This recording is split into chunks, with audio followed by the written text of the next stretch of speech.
आज हम लोग इस वीडियो में द्विघात समीकरण यानी क्वाड्रेटिक इक्वेशन का एक्सरसाइज 1.2 करेंगे। इस एक्सरसाइज में हम लोग आज द्विघात समीकरण को सॉल्व करना सीखेंगे। ये द्विघात समीकरण को कैसे सॉल्व करते हैं, यानी द्विघात समीकरण को जब भी हम लोग सॉल्व करेंगे तो वहाँ से हमें से दो वैल्यू निकलेगा, यानी x का दो वैल्यू आएगा। तो इन दो वैल्यू को हम लोग द्विघात समीकरण का रूट्स यानी मूल कहते हैं। तो सबसे पहले हम लोग देखते हैं कि ये द्विघात समीकरण है, ये इसका स्टैंडर्ड फॉर्म है। किसी भी द्विघात समीकरण का एक स्टैंडर्ड फॉर्म होता है, तो वो है ax² + bx + c = 0, जहाँ a b c जो है रियल संख्या है। रियल संख्या बोलने का मतलब वास्तविक संख्या है, एक वास्तविक संख्या है। ये कंडीशन है उसका द्विघात समीकरण का। तो वास्तविक संख्याएं हैं और a कभी भी 0 के इक्वल नहीं होगा। ये कंडीशन था हमारा, a ≠ 0, कभी भी 0 के इक्वल नहीं होगा।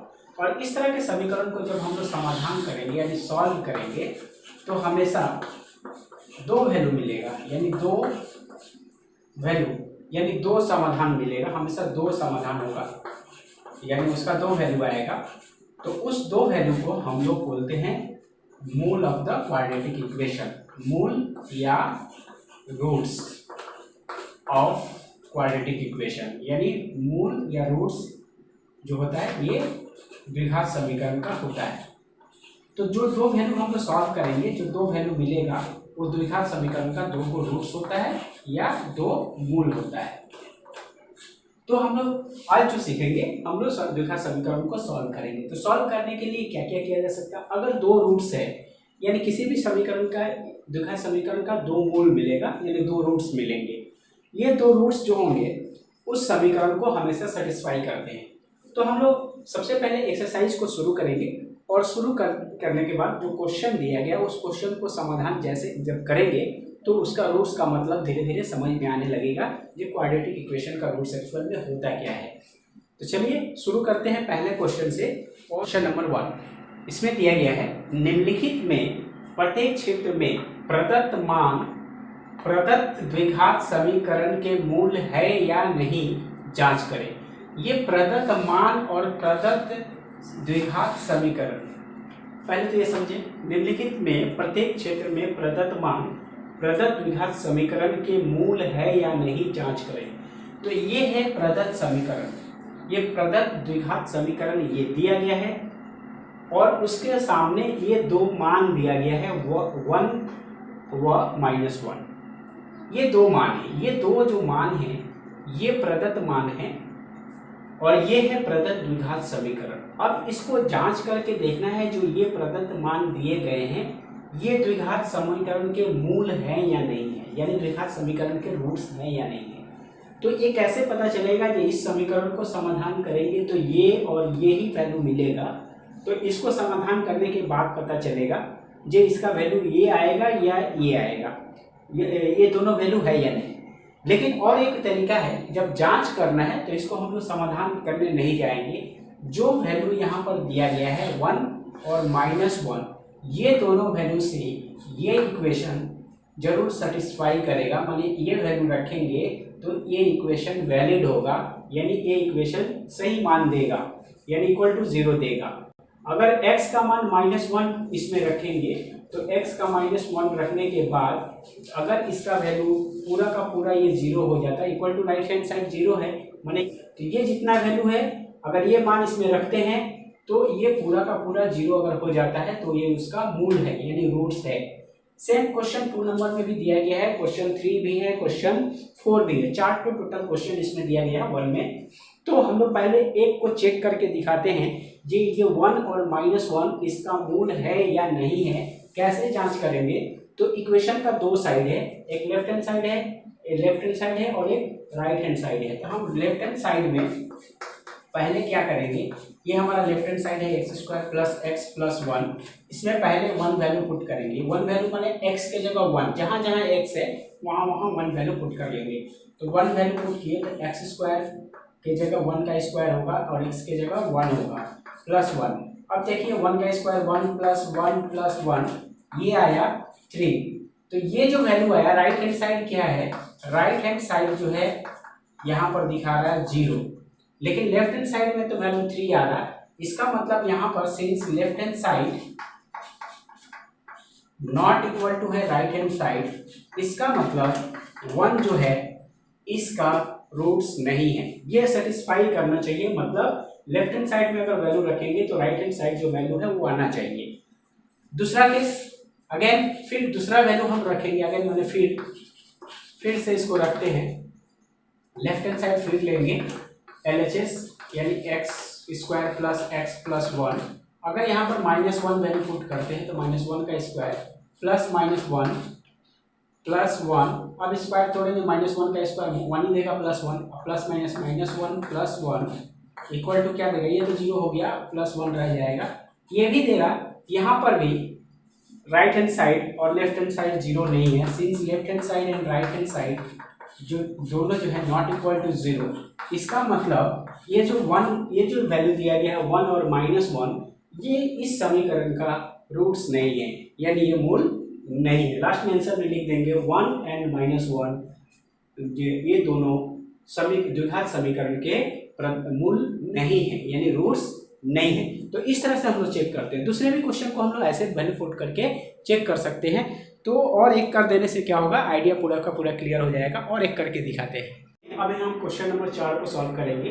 क्यों 4 को सॉल्व कर रहे हैं, यहाँ पर रूट वाला संख्या दिया हुआ है और रूट वाला देखते ही थोड़ा सा बच्चे डर जाते हैं, तो इसलिए हम थोड़ा सा इसको करके दिखा दे रहे हैं जो कैसे सॉल्व करेंगे। तो लेफ्ट हैंड साइड पहले लेंगे, तो x² माइनस √3 x माइनस 6, ये हमारा लेफ्ट हैंड साइड है और ये राइट हैंड साइड है। राइट हैंड साइड 0 है, तो लेफ्ट हैंड साइड में रूट पहले एक वैल्यू पुट करके देखेंगे -√3, तो x की जगह -√3 का स्क्वायर, फिर -√3 है इंटू x की जगह फिर -√3 वैल्यू पुट करेंगे -6।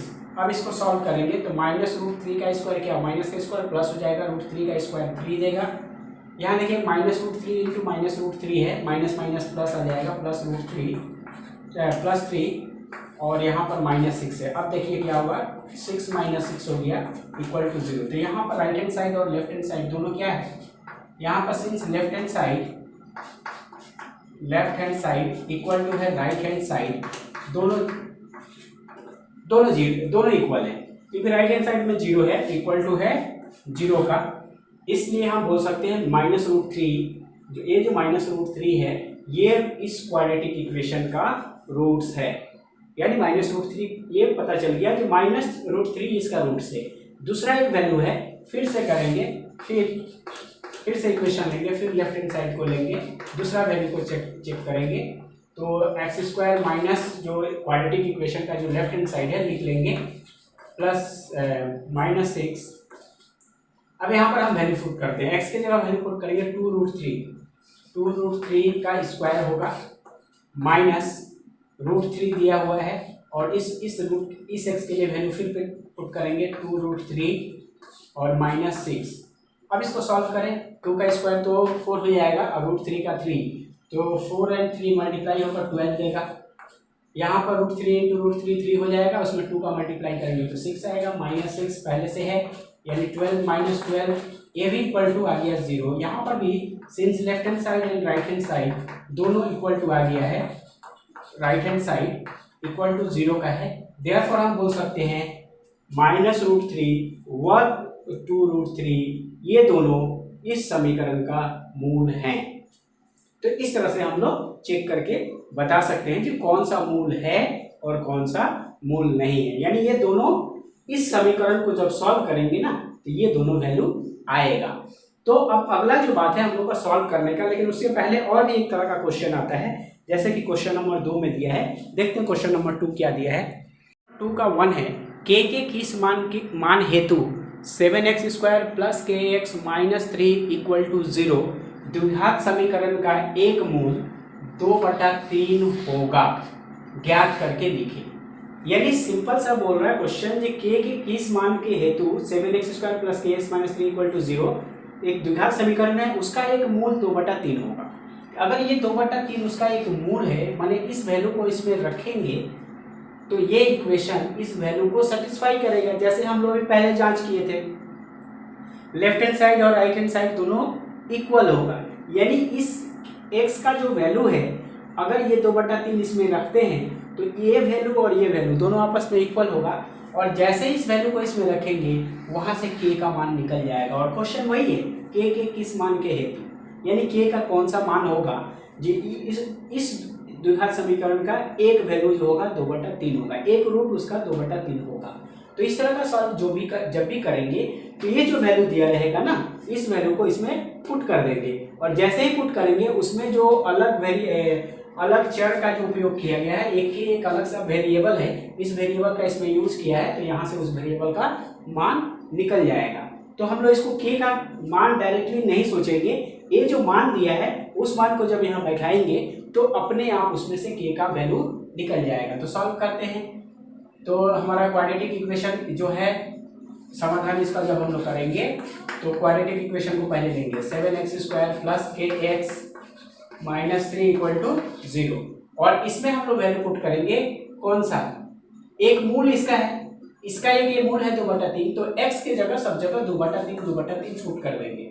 तो 7 यहाँ पर x का वैल्यू 2/3 का स्क्वायर प्लस फिर k इंटू एक्स का जो वैल्यू है 2/3 यहाँ बैठा देंगे, और माइनस 3 है इक्वल टू 0। अब इसको जब सॉल्व करेंगे ना तो यहाँ से k रह गया, इसमें k का वैल्यू एक अपने आप आ जाएगा।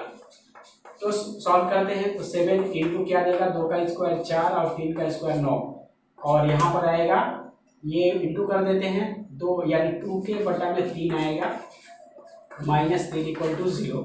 अब यहाँ पर k को लेफ्ट हैंड साइड में रखेंगे और इसको बाद बाकी राइट हैंड साइड में, ये कितना आएगा 28 यानी 28/9 आएगा।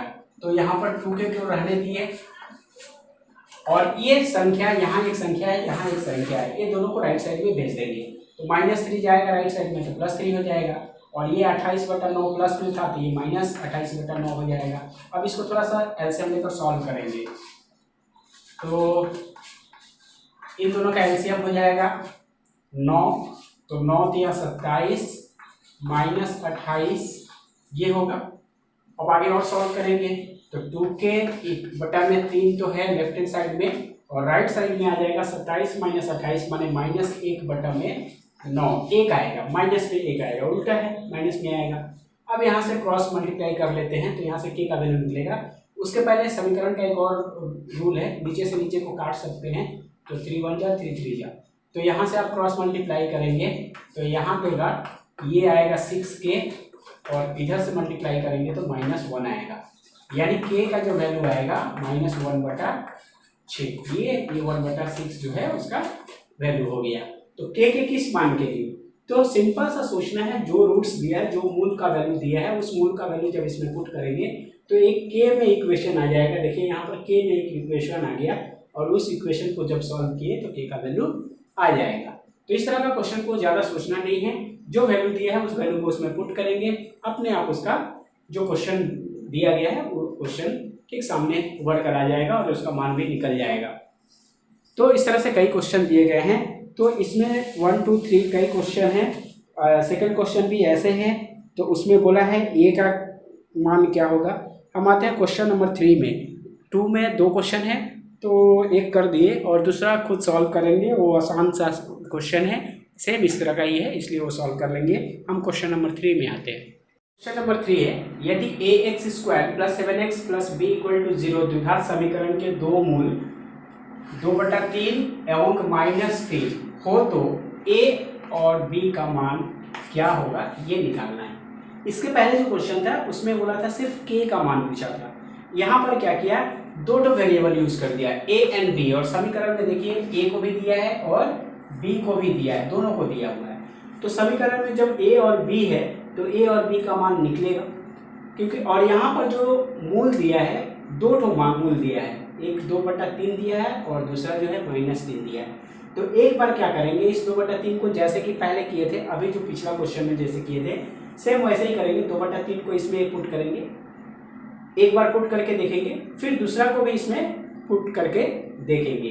यानी अगर ये मूल है, ये दो मूल है, तो दो इक्वेशन बनेगा। देखिए कैसे बनाएंगे, सिंस चूंकि 2/3 और ये जो है -3 दोनों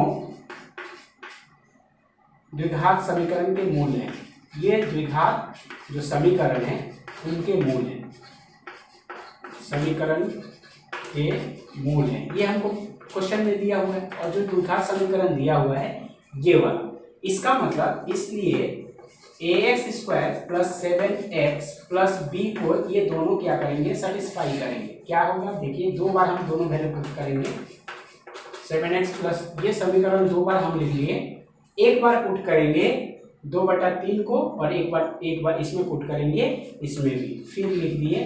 पहले हम इसमें पुट करेंगे 2/3 को, इसलिए x का जो वैल्यू होगा 2/3 का स्क्वायर प्लस 7 ये 2/3 प्लस b इक्वल टू 0। अब जैसे ही x का वैल्यू पुट कर लिए, अब x यहाँ से गायब हो गया, a और b में एक इक्वेशन आ जाएगा। चलिए आगे सॉल्व करते हैं। 2 का स्क्वायर 4 और 3 का 9, यानी 4 यानी ऊपर में आएगा 4a बटा में नीचे आएगा 9 और यहाँ पर आएगा 14 बटा में 3 और प्लस आएगा b इक्वल टू 0। इसको क्या करेंगे, लसागु निकाल लेंगे, एलसीएम करके इसको पहले सिंप्लीफाई करेंगे। तो 9 3 1 का लसागु एलसीएम 9 ही होगा और ये आएगा 4a 3 3 जा 9 यानी 3 बार 42 हो जाएगा, प्लस 3 1 से 9 ही आएगा, यहाँ पर आएगा 9b इक्वल टू 0। अब इसको जब 0/1 करके क्रॉस मल्टीप्लाई कर देंगे तो देखिए क्या मिलेगा, 4a प्लस 9b और प्लस 42 एक साइड मिलेगा लेफ्ट और राइट साइड में 0 मिलेगा। देयरफॉर यहाँ पर हो जाएगा 4a plus 9b plus 42 equal to 0। ये हमारा एक तो इक्वेशन मिल जाएगा, इसको यहीं छोड़ देंगे। अब आएंगे दूसरी साइड, यहाँ पर x का वैल्यू -3 पुट करना है। चलते हैं, x का वैल्यू -3 का स्क्वायर प्लस 7 इंटू एक्स का value -3 plus b equal to 0। अब यहाँ से -3 का स्क्वायर प्लस 9 हो जाएगा तो 9a हो गया ये, और ये माइनस प्लस माइनस 7 21 ये हो जाएगा, सॉरी माइनस प्लस माइनस और प्लस b। इसको भी थोड़ा सा सजा लेते हैं तो क्या मिलेगा, 9a plus b -2 equal to 0। ये हम तो यहाँ पर जो है 9a प्लस b, ये -2 नहीं, ये -21 है, तो ये जो इक्वेशन आया ये इक्वेशन 2 आया। अब यहाँ पर हमारे पास दो इक्वेशन है, 4a plus 9b plus 42 equal to 0 है और दूसरा इक्वेशन है 9a plus b -21 equal to 0, equation 2 है। तो ये इस तरह का इक्वेशन को कैसे सॉल्व करते हैं, यहाँ पर दो वेरिएबल है, a b में भी इक्वेशन है, यहाँ पर भी a और b में इक्वेशन है। तो ये इस तरह का जब इक्वेशन आ जाएगा दो वेरिएबल में a b और a b में, तो इसके पहले जो हम लोग 9th क्लास में सॉल्व किए थे x plus y x minus 2y, इस तरह का जो दो इक्वेशन देकर जो दिया रहता था जिसको हम लोग सॉल्व करते थे, तो वाई विलोपन विधि या विस्थापन विधि या क्रॉस मल्टीप्लिकेशन विधि जो हम लोग जिस मेथड से सॉल्व किए थे, एक्स वाई का दो वैल्यू जैसे फाइंड करते थे उस तरह से इसको भी हम लोग सॉल्व करेंगे। तो यहाँ पर इक्वेशन 1 में हम अगर इसको विलोपन विधि से करने जाए यानी एलिमिनेशन विधि का यूज करें मेथड का, तो उस केस में क्या होगा, ये दोनों a को इक्वल करना होता है। इक्वल कैसे करते हैं, यहाँ 4a है और यहाँ पर 9a है, तो 4a और 9a को ये दोनों को इक्वल करना है। तो इसमें इसका ये 9 का इक्वेशन 1 में गुना कर देंगे तो 9 चौके 36 हो जाएगा, और इस 4 का इसमें गुना कर देंगे तो ये भी 9 चौके 36 हो जाएगा। यानी इक्वेशन 1 में हम 9 का गुना करेंगे तो उसको लिखते हैं समीकरण 1 गुने 9। तो दो इक्वेशन हमको मिला है, तो 1 में गुना कर देंगे 9 का, जैसे 9 का गुना करेंगे पूरा इक्वेशन में 9 का गुना हो जाएगा, तो ये हो जाएगा 36 से हो जाएगा, प्लस 9 का इसमें भी गुना होगा तो 81 भी हो जाएगा, प्लस इसमें भी 9 का गुना होगा तो 9 दूनी 18 9 चौके 36 1 37 हो जाएगा इक्वल टू 0। ये इक्वेशन एक नया इक्वेशन मिलेगा 3। अब इक्वेशन 2 में गुना करेंगे, समीकरण 2 में चले जाते हैं, तो समीकरण 2 में गुना कर लेते हैं, कितना उसमें गुना करेंगे 4 का जैसे गुना करेंगे ये इक्वेशन पूरा इक्वेशन में 4 का गुना हो जाएगा, तो 9 चौके 36a हो जाएगा, और 4 का गुना करेंगे तो 4b ही आएगा 4b, और इसमें 4 का गुना करेंगे तो 484 हो जाएगा इक्वल टू के बाद 0 a इक्वेशन 4। और जैसे ही 3 और 4 मिल जाएगा, यहाँ पर ये दोनों इक्वल हो गया है, समीकरण 3 से समीकरण 4 को घटा देते हैं, घटाने से x कट जाएगा और वहाँ से a कट जाएगा, तो समीकरण 3 से 4 को घटाने पर ये प्रोसेस है इस तरह का इक्वेशन को सॉल्व करने का। समीकरण 3 से हम समीकरण 4 को घटाएंगे। समीकरण 3 से 4 को घटाने से क्या मिलेगा, घटाने से तो समीकरण 3 को ऊपर लिखेंगे 36A प्लस 81B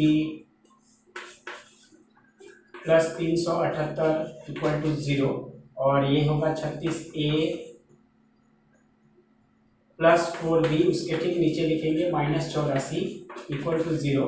अब जब घटा रहे हैं तो सबका साइन चेंज हो जाएगा, ये प्लस है तो माइनस हो जाएगा, ये प्लस है तो माइनस हो जाएगा, ये माइनस है तो प्लस हो जाएगा, ये प्लस माइनस कैंसिल हो जाएगा।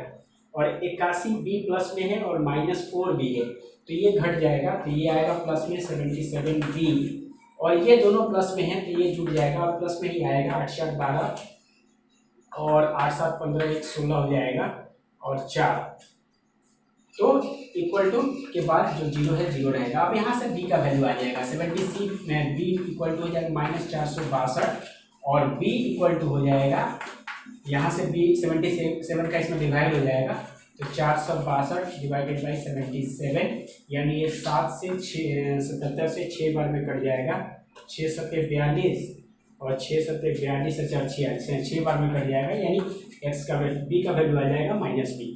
इस b का वैल्यू को क्या करेंगे, समीकरण जो 1 आया था उसमें पुट करेंगे। ये 1 में जो 9 का गुना करके आया था उस पर नहीं पुट करेंगे, 1 और 2 में पुट करेंगे। तो समीकरण 1 क्या था उसको लिखेंगे, तो ये b का वैल्यू पुट करेंगे समीकरण 1 में। हम लिख रहे हैं समीकरण 1 में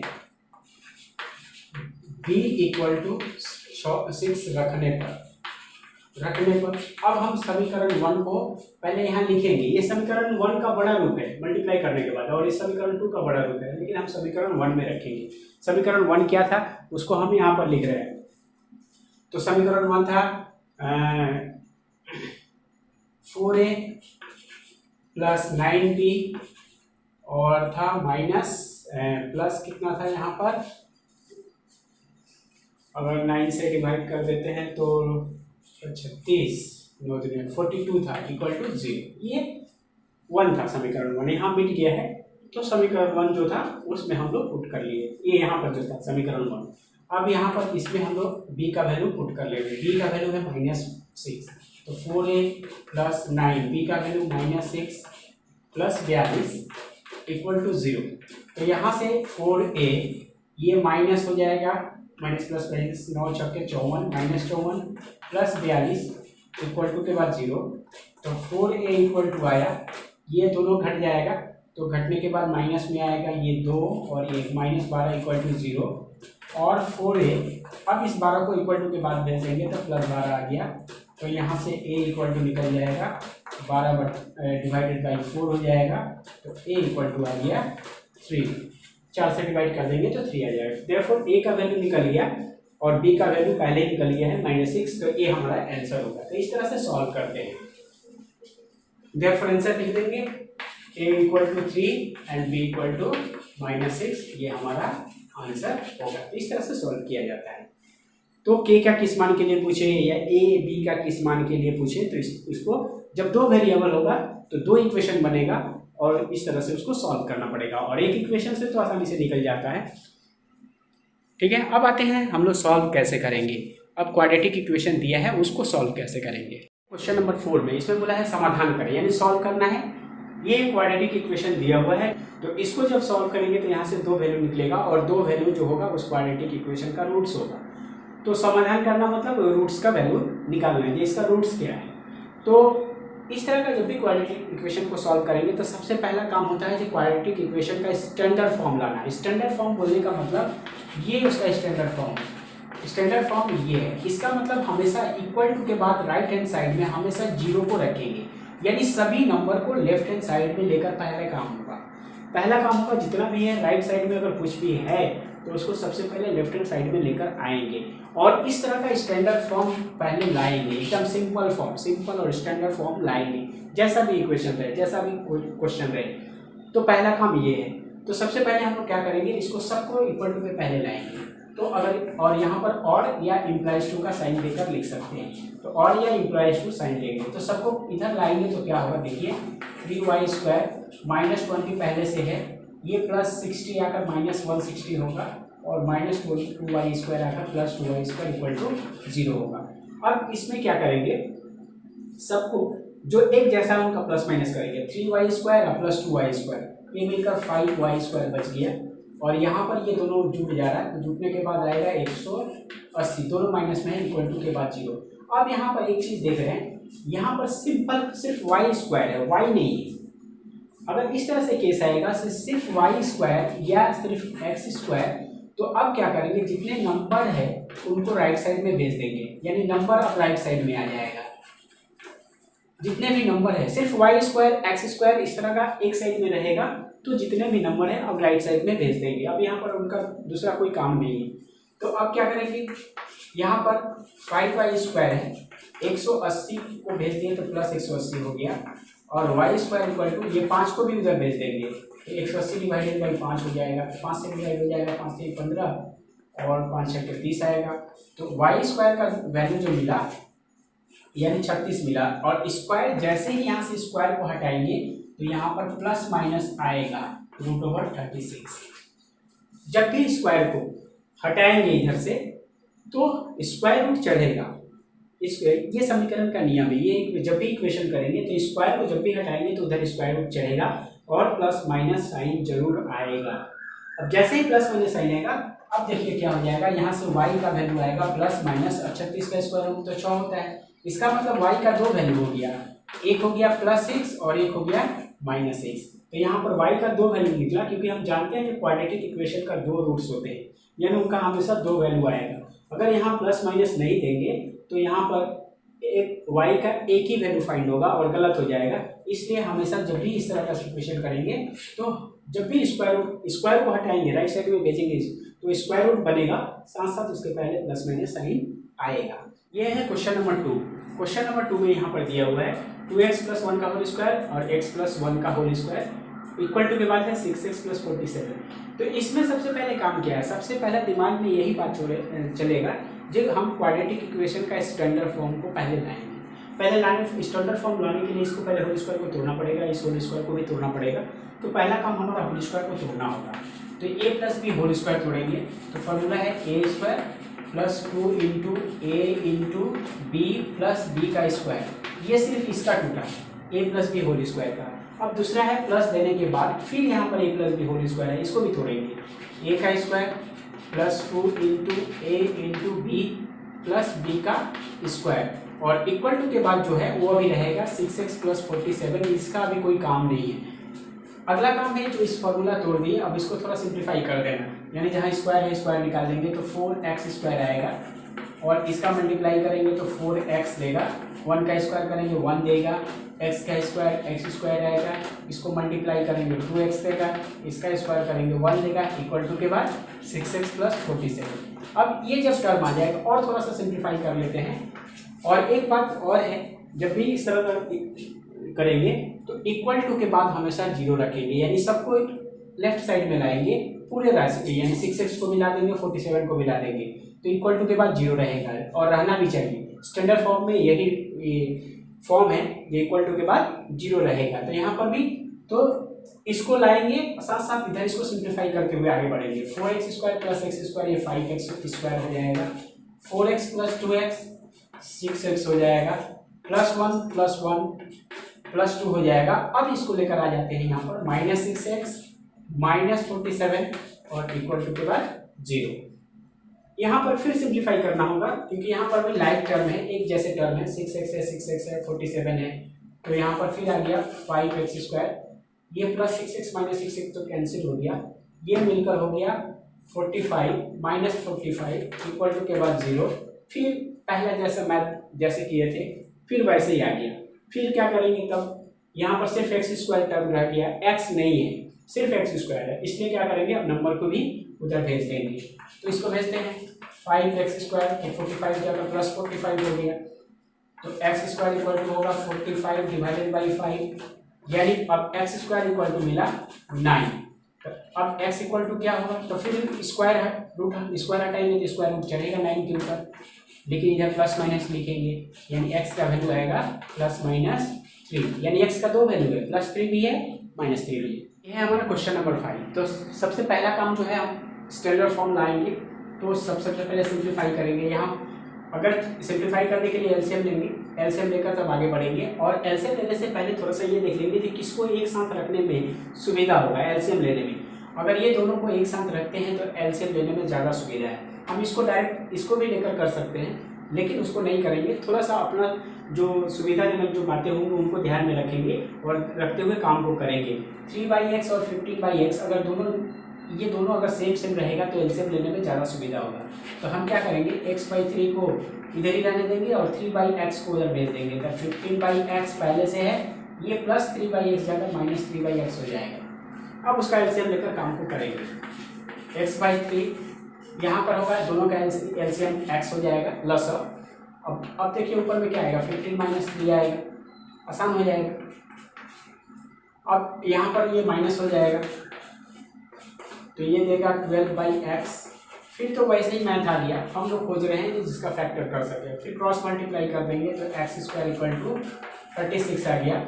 यानी फिर x का वैल्यू जो आ जाएगा ±√36, मतलब x का वैल्यू हो गया +-6। यानी x का दो वैल्यू है, एक +6 है और एक -6 है। तो अब क्वेश्चन नंबर 10 को देखते हैं। अब इसको भी हम लोग वही काम करेंगे जो सिंप्लीफाई हम लोग करते हैं। सबसे पहले लसर निकालकर इस फ्रैक्शन को पहले खत्म करेंगे और स्टैंडर्ड फॉर्म लाने का कोशिश करेंगे। तो इन दोनों का एलसीएम लेंगे, क्योंकि x वाला दोनों लेफ्ट हैंड साइड में है या नंबर राइट है, उसको उधर ही रहने देंगे।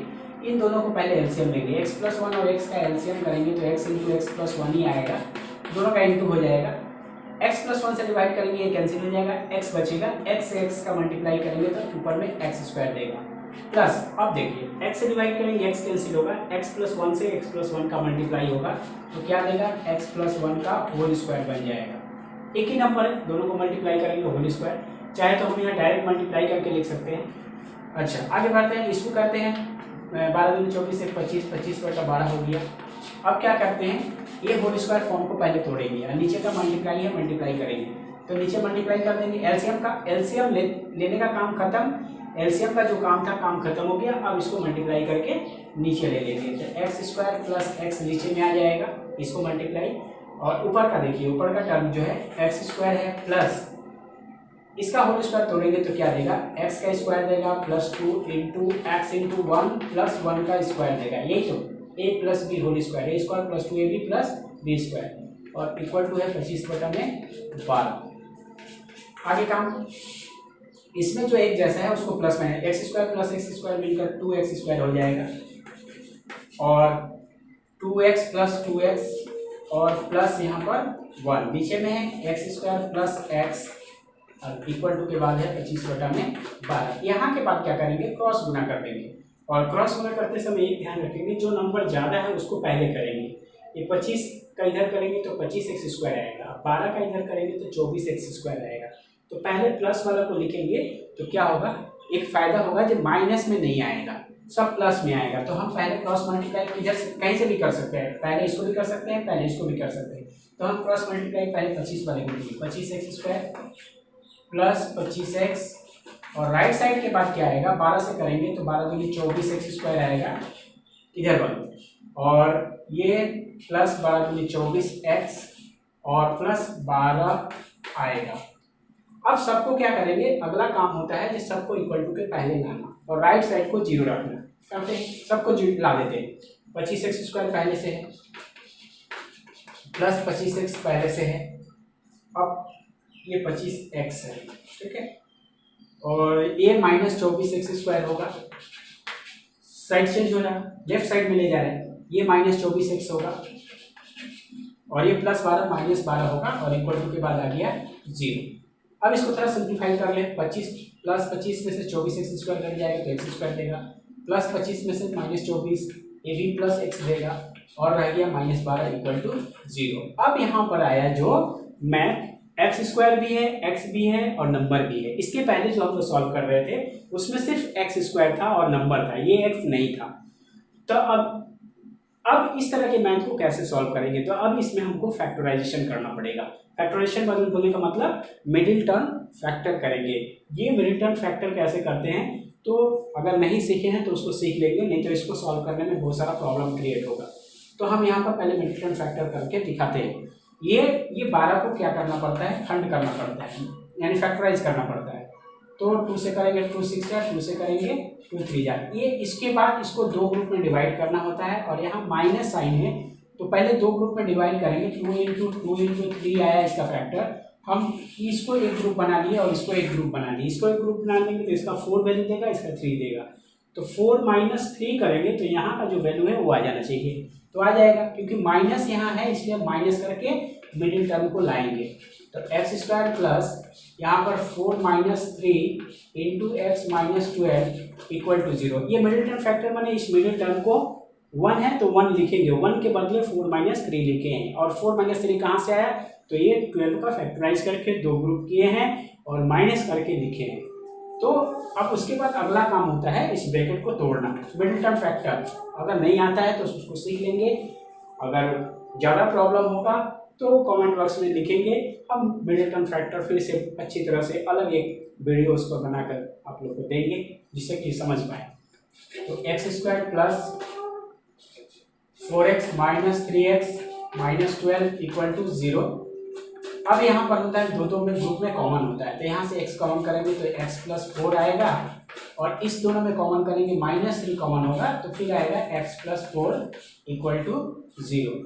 यानी हमारा फैक्टर हो गया x प्लस 4 कॉमन हो जाता है फिर से और बच गया x माइनस 3 इक्वल टू 0। ये जब दो फैक्टर कंप्लीट हो जाएगा उसके बाद अगला काम होगा ये दोनों को एक एक बार 0 के इक्वल करेंगे तो यहाँ से x का 2 वैल्यू निकल जाएगा, यानी x प्लस 4 और x माइनस 3 दोनों का गुना 0 दिया है, यानी या तो ये 0 होगा नहीं तो ये 0 होगा। हम क्या करेंगे, एक बार x प्लस 4 को 0 के बराबर करेंगे और नहीं तो x माइनस 3 को एक बार 0 के, मैंने दोनों को एक एक बार 0 के बराबर करेंगे। तो इसको हम लिखते हैं आइदर या तो x प्लस 4 इक्वल टू 0 है और नहीं तो और x माइनस 3 इक्वल टू 0 है, यानी दोनों में इसको भी एक बार 0 के बराबर करेंगे और इसको भी एक बार 0 के बराबर। जैसे 0 के बराबर करेंगे यहाँ से x का वैल्यू देगा -4 और यहाँ से x का वैल्यू देगा -3 जाकर +3, यानी यहाँ से x का 2 वैल्यू निकल गया, x का वैल्यू -4 और 3, ये हमारा आंसर होगा। तो इस मैक्सिमम सम्स जो होगा इस तरह से ही सॉल्व होगा।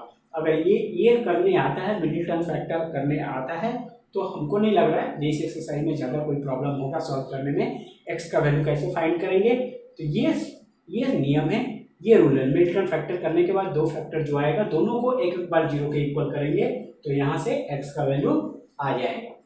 तो ये है हमारा द्विघात समीकरण जिसको हम लोग समाधान करना सीख रहे थे। तो आशा है जब आप लोग कुछ ना कुछ जरूर सीखे होंगे। तो बाद बाकी जो समाधान है वो नेक्स्ट वीडियो में हम करेंगे। ओके, ठीक है।